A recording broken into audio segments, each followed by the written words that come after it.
Hopefully this one will work a little bit better, but here we go. So this is the layout as it is right now.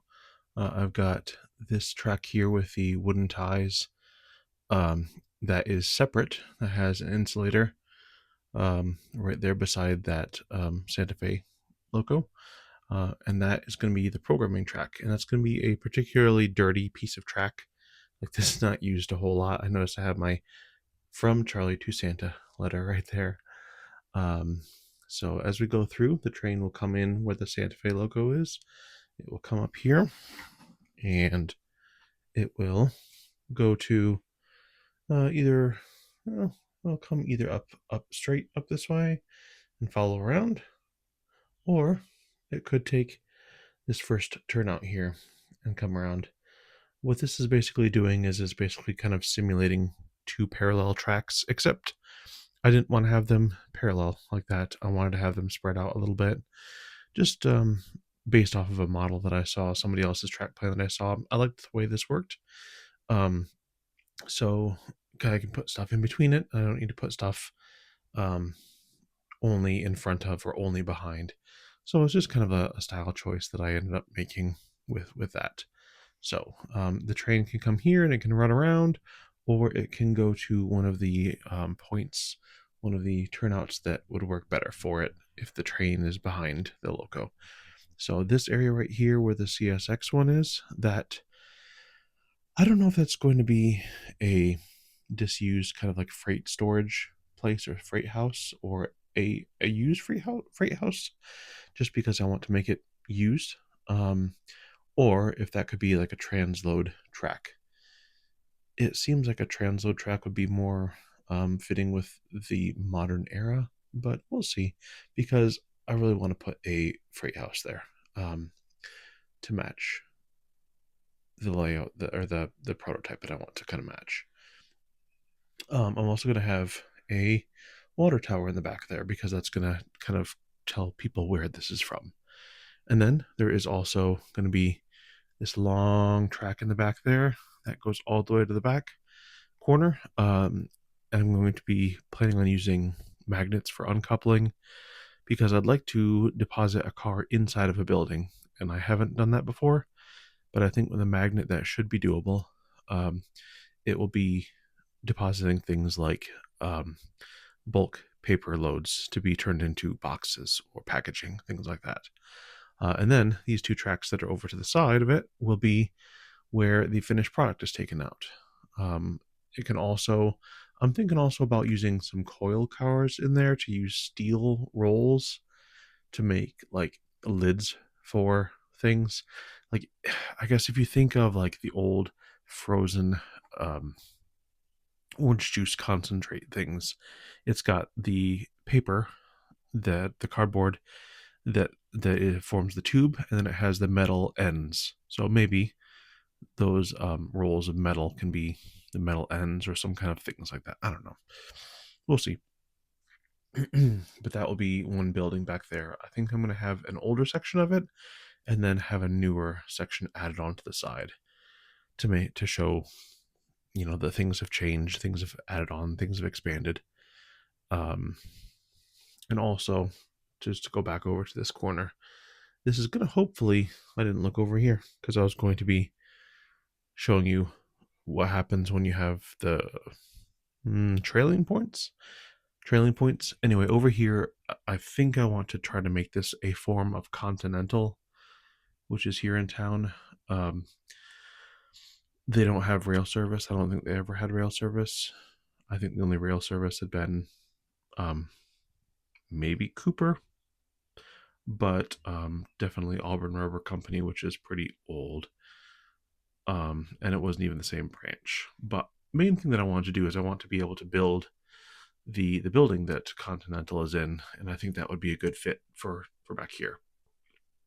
So there'll be a door that a boxcar will pull up to here, and then over here there'll be either another door that a boxcar will pull up to, or potentially like a platform that is on the outside of the building where they can hook up tank cars if they need to, box cars, probably not flat cars. I don't know if they would feasibly do flat cars for anything. Who knows what? But going back over here, I have this. This is actually a roof right here. That's going to be my building that I use for Reiki. It is a common kit that was done by. I don't have the box over here. I don't remember. Atlas, maybe? So just kind of like on the actual railroad, the train will pull up here. Well, not to that switch, not where the cars are right now, but on the other track. And they will kind of back in. And they'll take out the empty, they'll put in the new one. And then they will push it back, shove it back, way back. Yeah, anyway. And then I added this other line over here, this other track. That is my attempt at doing like a storage facility or a multi-company like warehouse for things. I don't know. I don't remember what you call them. It was in Lance Mindheim's book, where there are just multiple doors for multiple businesses. But I'm not sure what I will make that. I don't really know exactly. I want to make it kind of feel like Auburn still. And this is why I wanted to kind of make it end with 2 tracks as well, because that's actually what's in Auburn, is the line that goes through ends with 2 tracks. So this was the most recent track that was put down. I think it looks decently straight. I don't think it's ever going to be perfect. But yeah, I think it looks decently straight. These switches all seem to work fairly well. I have not put the device under here yet. But I have the holes drilled where they need to be. I have the wires right there. Those wires go to the switch machine. And then I need to also drill the holes for the feeds. I had in the past wanted to actually do. Let me go back over here and slow down. What I had wanted to do was effectively this, where there you can see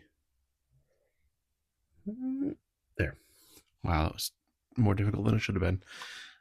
That is where the power feed is for the programming track here. So it's soldered underneath the rail. I had done that with my N scale and I really liked it, but I have not done it with really any of this because it's so easy to just tack it onto the side. And I think once it gets painted, it won't be very noticeable. So anyway, that's where it is right now. I need to work on getting the power down. I need to work on making sure that these new switches are going to work, because with these ones here, with this one, and with all these over here, there was a certain amount of work that had to be done. Like, I think I have my video where I had to replace that rail entirely, and it works really well now. And I replaced the throw bar that's there as well. So there'll be some work that has to be done. That's fine. That's part of the fun, is being able to actually fix it. Like I think this one here gets a little bit stuck. Yeah, there's something. It goes back and forth really well, but there's something that is hooking somewhere that makes it not want to slide over really easily. And this one here has something that tries to keep it over this way, but this feels more like either goo or gunk, like flux maybe that still stayed on, or something like that. Or maybe the throw rod is rubbing on the rope bed. So I don't know. Thankfully, this one works really well, and the ones over here work decently well too.